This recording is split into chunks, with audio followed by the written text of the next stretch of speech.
안녕하세요. 부자되는 매직TV 시청자 여러분. 오늘도 이렇게 소중한 시간을 내오시고 제 영상을 시청해 주셔서 감사합니다. 오늘은 2023년 2월 12일 저녁 시간입니다. 오늘 나눌 주제는 한국거래소에서 발표한 KB스타 국채 30년 레버리지 ETF 신규 상장 소식을 전해드리고자 하는데요. 우선 상장 개요 볼게요. 한국거래소는요, KB자산운용의 KB스타 국채 30년 레버리지 KAP 합성 ETF를 2023년 2월 14일 화요일 유가증권 시장에 상장할 예정이라고 합니다. 다음 주 화요일이 되겠죠. 신규 상장 종목 개요에 대해서 한번 알아보겠습니다. 상품명은 KB스타 국채 30년 레버리지 KAP 합성이고요. 자산운용사는 KB자산운용, 기초지수는 KAP 국채 30년 총수익지수고요. 그 지수 산출 기간은 한국자산평가, 그리고 액티브 여부는 X, 즉 패시브 ETF라고 합니다. 신탁 원본액은 80억 원, 1자단 가격은 2만 원으로 되어 있고요. 총보수, 운영보수 보시면요. 총보수는 0.1%, 운영보수는 0.07%입니다. APLP는 메리츠증권, NH투자증권, 키움증권이고요. 상장일 기준으로 ETF 상장 종목수는 이로써 총 677종목으로 늘어나게 됩니다. 상장 배경 및 주요 특징에 대해서 한번 알아보죠. 금리 인하 대비 투자인데요. 2022년 상반기부터 국내에 급격한 금리 인상이 진행됐습니다. 미국발 금리 인상부터 시작해서 차근차근 모든 나라들이 금리 인상을 진행했던 시기였죠. 작년 같은 경우는요. 최근에는 이제 향후 금리 인상 속도 조절 가능성이 언급되고 있는 상황입니다. 그래서 근본 상장하는 ETF에 대해서 보시면 금리 인하 시 장기 국채 가격 상승에 투자할 수 있는 레버리지 상품이라고 보시면 될 것 같고요. ETF로는 처음으로 국내 초장기 채권 국채 30년이죠. 초장기 채권을 기반으로 레버리지 구조로 발행함으로써 국내 금리 연동과 관련해서 더욱 적극적 투자가 가능하다고 하니까요. 이 부분 머릿속에 넣어두시고요. 기초지수 보면 근본 ETF의 기초지수는 한국자산평가가 산출하는 KEP 국채 30년 통수익 지수입니다. 30년 만기 국고채 중에서요. 가장 최근 발행된 세 종목으로 구성되어 있다고 하고요. 최근에 발행된 순서대로 50%, 30%, 20%의 비중으로 가중치를 부여하고 있다고 합니다.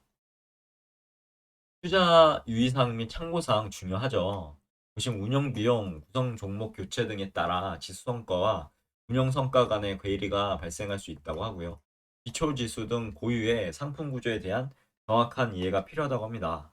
합성 ETF의 특성에 대해서 우리는 알아봐야 되는데요. 보시면 거래 상대방과의 장외 파생 상품 계약을 이용해서요.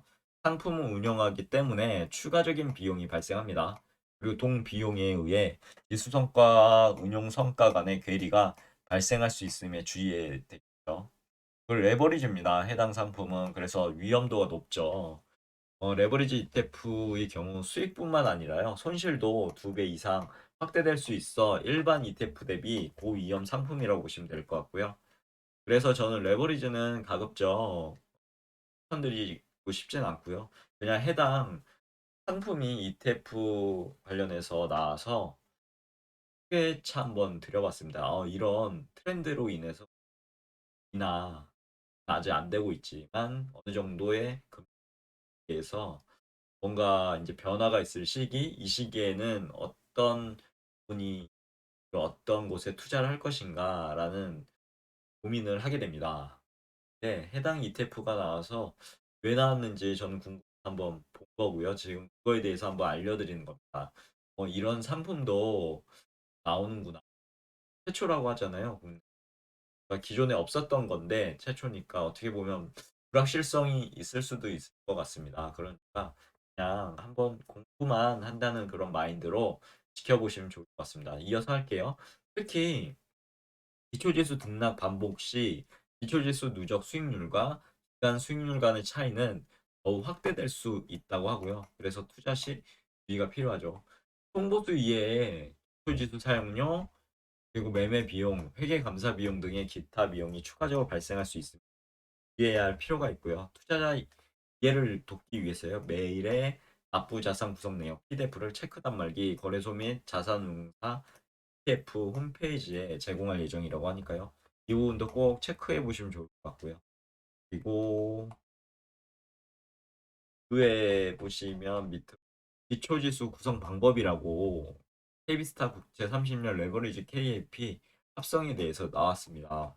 한번 읽어보실게요. 보시면 기초지수명은 KAP 국채 30년 총수익지수고요. 산출기간은 한국자산평가, 유니버스는 30년 만기 국고채권, 편입 대상 종목은 가장 최근일 발행 30년 만기 국고채 세 종목이라고 하고요. 구성 종목 수는 총 3종목이고 2022년 말 11월 기준이라고 합니다.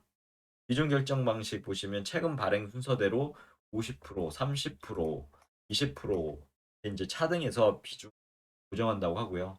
정기 변경은 신규 편입 종목의 발생 3개월 경과 후 첫 번째 월요일부터 5주에 걸쳐서요. 매주 월요일마다 해당 종목 20%씩을 교체한다고 하니까요. 해당 사항도 혹시나 관심 있으신 분은 꼭 유의해 보셨으면 좋겠습니다. 그리고요. 산출 기준일 우선 캡 비율을 봐야 되겠네요. 캡 비율은 없고요. 산출 기준일은 2016년 3월 10일, 산출일은 2021년 7월 14일이었고 산출 시간은 9시부터 4시까지죠. 1분 단위고 내부 통제 적정이라고 합니다.